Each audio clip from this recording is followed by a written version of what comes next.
All right. I'm going to talk for a second, so if you want to drink, you better get it now. Parents, family, friends, and those of you only invited simply for the gifts. Good evening and welcome to the celebration of the new Mr. and Mrs. Scott Patrick Bodie. Thank you very much for skipping the St. Patrick's Day celebration and being here to celebrate with us instead. I'd first like to thank Kathy, Scott, and Stacy for the incredible night, Thursday night during the rehearsal dinner, and the after party that I'm still feeling the effects of 2 days later. I'd also like to thank Mr. and Mrs. Trout for the time, effort, and money that was required to create such a beautiful celebration for Scott and Kate on their special day today. Today, you guys have done something very special that only 95% of all people will ever get to experience and know by the age of 65. Marriage. You guys married today for better or for worse. And Scott, I think it's safe to say you couldn't have done any better. Kate, you really couldn't have done any worse. For those of you who don't already know me, who also are probably meeting the group for the first time today as well, I'm Scott's longtime mentor, wingman, abrasive and inappropriate friend, idol, and often described as the bad influence, aka scapegoat. Kate, as Scott has already told you, I'm always the reason Scott stays out too late or makes any other poor decision whenever we hang out. Rachel, don't listen to any of that. You know it's always Scott's fault for everything. I'm extremely proud and honored to be here today as your best man, Scott. Shockingly, this is my first time being the best man in a wedding, and I'm very humbled that all of you came here to see me today.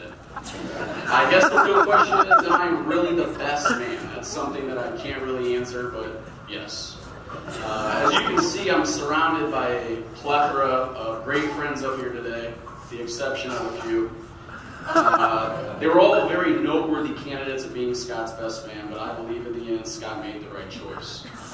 There are a couple of friends that aren't here with us today, but they're definitely here in spirit. I guarantee that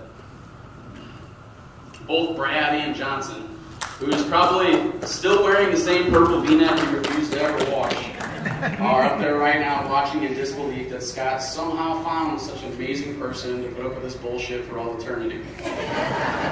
We all miss you both, and you're forever in our hearts, but I know that you're here with us today. Now, there comes a time in every man's life when he finds that special someone who's always there for him, someone who truly knows and understands him. That moment came for Scott 25 years ago when he met me the first day of kindergarten. 25 years. Wow. Needless to say, that day I was given a friend for life. We spent a lot of time in each other's households, practically inseparable, and created many, many memories that have molded us and who we've become today. His house was my home away from home. Inside school, out of school, we were always together. From performing magic tricks in front of the class, riding bikes, to what we thought was across the country to see our girlfriends, or stealing his dad's car to drive around before he even had a license. His dad actually did call the police one of the times because he thought that someone actually stole his car.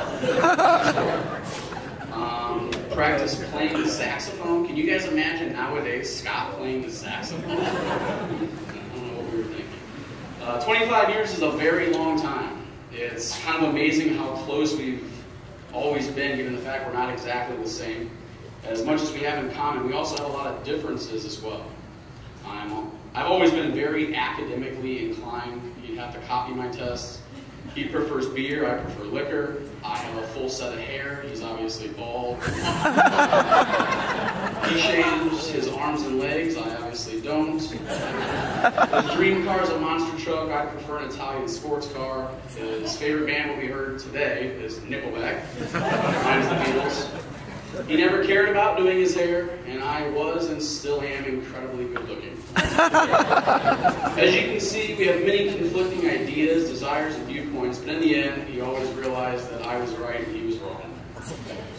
I remember when we first started working out, we were probably 10 years old. I put some pictures on that table back there for everybody to see. Make sure you get a chance to check them out. They are a must-see. Put them on Facebook, blah, blah, blah. You'll see for yourself that I was and still am much better looking of the two.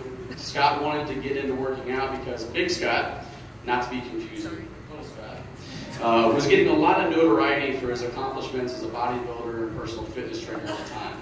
So here we are, 10 years old, working out in Scott's basement at the Recplex on a lean chicken and brown rice diet, trying to get big like his dad. And if you don't know or haven't yet met Big Scott, just look for the guy who looks virtually identical to the groom but has a full set of hair. Who knew that what we were doing at the time and during those years would have such an impact on who we would later become? While working out at the Recplex with Scott's dad, we were also ice skating multiple times on a daily basis, improving our ice skills and seeing who could spray each other with ice the most. I went on to get a college scholarship for ice hockey, and Scott walks around with a 1% body fat percentage, is the spokesman and ambassador against obesity on Facebook, and is currently the district manager of a successful chain of nutritional supply stores. Scott obviously stuck to the lean chicken and brown rice diet, while I strayed away to the high carb and comfort food diet instead. Both of our clothes fit much tighter today than they did when we were younger, just for different reasons. During the early years, Scott also developed a fetish for shooting his friends with a BB gun. You'd be working out in his basement, and all of a sudden you'd be shot with a BB in the middle of your set. One day we were doing what nosy kids do and going through his brother's room downstairs and found a bigger BB gun. Well, Scott tried shooting me with a bigger BB gun and missed. Turns out it wasn't a BB gun at all. It was in fact a 12 gauge and put a giant hole in the concrete directly below my feet. We were obviously both very freaked out and surprised because I almost died. Scott's mom started screaming from upstairs, "Scotty, I told you to stop shooting that BB gun in the house." Now, how she mistake the sound of a 12 gauge being fired versus the sound of a BB gun, I have no idea. Thank God Scott's a shitty marksman, or I wouldn't hear it. So to all the gun owners out there, lock up your guns at home so dumbass kids like us don't shoot somebody. Now, Scott's parents told me that he was a pretty typical baby, a bit awkward, a little slower in the thought process, hard-headed and stubborn and bald. Almost 30 years later, you can see that not much has changed. Scott is athletic, strong, good-looking, and what's that one say? Sorry, I can't read his writing. Now, some would describe Scott as an asshole, lazy, selfish, stubborn. And when I hear this, you know I always have your back. But if Kate doesn't know you, then who does?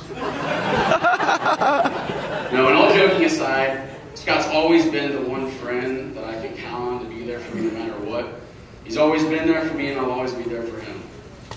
I think I can speak for everyone when I say a lot of us grew up and looked at Scott as an older big brother. And not just because he looked older, as he was the first of any of our friends to have any facial hair or have a full beard by the age of 14. Now, regardless of the time of night, or in some cases the wee hours of the early morning, I always answer the call. Whether it to be about exciting news, advice, a pick-me-up talk in a time of need, or a toll-free call from the St. Charles County Correctional Facility, I've always answered the call and been there. Scott's the most genuine and loyal friend that someone could literally ever ask for. Through thick and thin, good and bad, he's always been there for me, no matter what. Life isn't your own. It's how you live it and who you share it with. I'm very lucky that I've had the luxury of having him be such an instrumental and influential part of my life for the last 25 years. I'd like to take some time to talk about and discuss Scott's list of accomplishments. I think we have time for both of them. First, Scott single-handedly set the record for minor possession of alcohol tickets that anyone has ever received in the state of Missouri. What was it, like 16, 17? Included in that was somehow managing to drive his car through a house and getting out of the car, running away from the scene, only to come back to the scene and pretend someone stole his car. Now, the cops couldn't place him in the car, so he never got in any trouble for that. Second, he coined the word babe as his own. If you don't understand, just have a conversation with him. Hey, babe, babe, babe. Now, if you pay any attention to how Scott and Kate interact together, it's apparently obvious that they have a special type of connection that's needed as a prerequisite to take the next step into marriage. For me, when I look at you two, first I see a maiden-like individual who's very sensitive, at most times overly sensitive, very much in touch with womanhood, and puts off an extreme amount of femininity. While possessing every quality you need to be a great parent. And then when I look at you, Kate,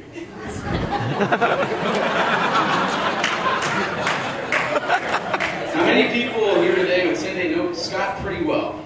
And one of the things people don't know about Scott is he's an unbelievable dancer.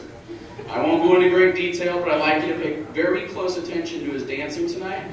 Moves such as his are pretty hard to come by, and it should be quite an interesting show. Now, as the best man, I was told that I have 5 duties. First, plan one hell of a memorable bachelor party. Check. 20 guys in Vegas for the weekend. What an absolute blast that we'll eternally remember. Make sure he gets to the altar on time. Check. Don't lose the rings. Check. Write and read an embarrassing speech aloud to all his friends and family on the biggest day of his life while simultaneously making an ass of myself at the same time. Check. Make sure I do my part in getting the bride's dad's money's worth at the open bar. That'll also get checked. I'll be seeing you guys over there real soon. Scott told me if I did a good job today, and I think I have, then I could be the best man at his next wedding too.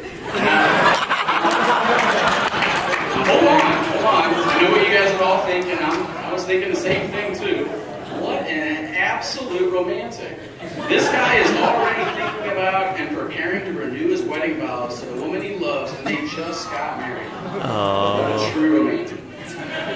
Now, I know that it's extremely cliche for the best man to comment on how beautiful the bride looks on her special day. Kate walks around on an everyday basis and makes looking beautiful appear to be such a simple task. But today, Kate, you look absolutely stunning. I'm not just saying that because that's what I'm supposed to say or I don't get beat up by Scott, but I truly and wholeheartedly mean it. You look absolutely stunning.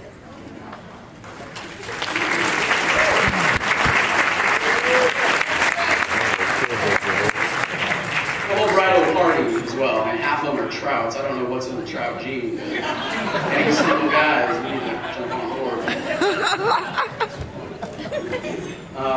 On top of the absolute and natural beauty that you possess, Kate, I'd like to applaud Mr. and Mrs. Trout on raising such an amazing person. Kate is caring, compassionate, smart, a Republican, Ted Cruz for president, an amazing role model and mom to Scott's daughter Sawyer. You bring out the absolute best of Scott, and unlike the many of Scott's girlfriends prior to Kate, you can actually hold an intelligent conversation. Scott, Kathy, well, you guys did the best you could with what you had to work with on this one. It's a very, very sad day for single men around the world when a catch such as Kate is officially taken off the market. And I'm sure that all single women in here and around the world would agree that for them, well, today is just another day. I'll begin to close now. I know that I only have a few minutes left. I'd like to take and leave some time for the applause and standing ovation. But before I do, I know that I'm supposed to give you some sort of marital advice. Well, being I've never been married, I didn't think it'd be appropriate for me to be dishing out advice, something I'm not educated enough about. So instead, I talk to others who've been divorced, as I feel that there are great benefits to be learned through their mistakes. Justin just moved back from Japan and has graciously blessed us with his presence here today.